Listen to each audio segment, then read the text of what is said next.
Hello, and welcome to my house. This is the dining room in my house here in California. And what you see behind me is the results of the grouping exercise from the Innovate Education Workshop that I held in early May. Now, the dining room, which you can't see off camera here, is that I basically had to dismantle my wife's dining room in order to have enough wall space to actually do it. Now, I did a video, I posted it last week, so you can take a look at how I did the grouping exercise.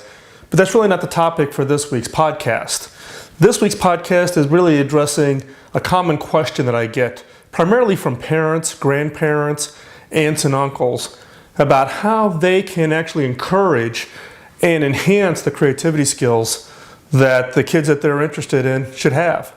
So this week I'm going to talk a little bit about, one, some resources that I've found, but also share some stories about what my wife and I did with our own kids. Now, from the resource perspective, I came across a book when I was at the TED conference this year, a book called New World Kids, The Parent's Guide to Creative Thinking. The authors are Susan Marcus and Susie Monday. It's a book that I uncovered, like I said, in the bookstore at TED this year. And what I found interesting about this particular book was the fact that it's not just a book that gives you a bunch of theory. Lots of really great exercises, but the main thrust for the book is about helping your kids discover the area of creativity that they're most interested in. It's not about, creativity being one size fits all, but there's areas of interest. We all have areas of interest. In my case, it's photography. In my wife's case, it's stained glass. For other, whatever it is, the point here in this book is helping kids uncover what that area of creativity is. Now, in our own kids, I have three, and I've shared this in the podcast in the past, where my wife and I, we made the conscious decision to homeschool our kids. So from the time my kids were in kindergarten until their first day in college, we taught them at home. All of our kids are now graduated from college. 2 of them have master's degree. We're quite proud of them. But during the process of homeschooling, we uncovered how hard it really is to teach. From the standpoint that in our case, we had 3 different learning styles. We had one that was an auditory learner. You could have the conversation, you could explain it to them, they get it. We had a visual learner. Give them a book, they could read it, they got it. In the third case, we had a tactile learner. In this case, what is it that they needed to be able to touch, feel, manipulate, take apart, then they were able to get it. So that tactile side of the learning activities. The result was that we had to go create a custom curriculum for all 3 of our kids. Now, when it came to the creativity and innovation, given my background, you could imagine I wanted to make sure it was part of the educational process for my kids. But I'm not a big believer in just adding it as a subject. So reading, writing, arithmetic, creativity, innovation. It doesn't work like that.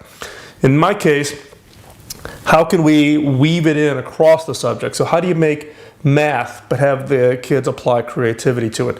How do they do that in science? How do they do that in reading and writing? So you weave it in as part of the learning process such that when they get in the real world and they see a problem, they're not looking for the rote automatic answer. They know how to apply creativity to discover the range of possible answers and to get to a more creative solution to whatever the problem they're facing. And so in our case, we wove this into the subject matters for the kids based on, again, areas of interest and areas of learning style. My son being the perfect example, he's a Lego nut. So growing up, we bought all of the master kits. And he literally, once we got him a new master kit, we always had to give it to him on a Friday because he would literally not sleep until he completed building it. And then once he did build it, then it was taking it apart and modifying it and doing, adding other Lego pieces on it to make it look different. But it was his outlet as far as applying his tactile learning style to that kind of a mode. So my encouragement is that if you've got whether you're a child of interest, whether you're a parent, an aunt and uncle, a grandparent, or you're just somebody who's creative who wants to have influence on kids, this is the opportunity. One of the things I encourage parents to do is to find a creative mentor for their kids. somebody who's creative in the area that the kids are interested in, whether it be photography or whether it be, software development or whether it's stained glass or whatever it is. Find a creative mentor, somebody who is really passionate about the same area that your kids are interested in, and pair them up. It could be a grandparent, it could be an aunt or an uncle, or it could just be somebody in your local community. But it's somebody who is passionate and who can convey that enthusiasm and passion to kids. Now back to the book here. One of the things I found in this book that I thought was really interesting and I wanted to share was really this whole concept of, kind of guidelines to parents. What, Susan and Susie titled as Tips for Parents. And I'm not going to read them all, I'm just going to read a couple of them. One is be a mirror. If you want your kids to be creative, they need to see you being creative. They need you, having that passion about something where you go from nothing and you've created something. Whatever it is, be a mirror. Model what you're asking your kids to do. If you're preparing them for the creative economy, you need to be prepared for the creative economy. The other is be flexible. What you're interested in, more than likely, is not what your kids are interested in. In my case, my son was into fencing. I had no background into fencing, but that was one of his creative outlets, and I had to learn about fencing. So be flexible. The other is keep it light. Creativity is supposed to be fun. It's supposed to be, enjoyable. It's not about, okay, every Thursday, 3 o'clock, we're going to be creative. It's about letting the kids learn and experience and internalize. The last is temper expectations. What we expect as adults as creative output is not something the kids are going to be able to do right away. It's part of the maturing process. It's like, you can't expect a third grade kid to be able to write a novel. Same thing when it comes to the creativity and innovation. But at the same time, you'll be surprised at how creative kids can be when you give them, in many cases, real world problems for them to solve.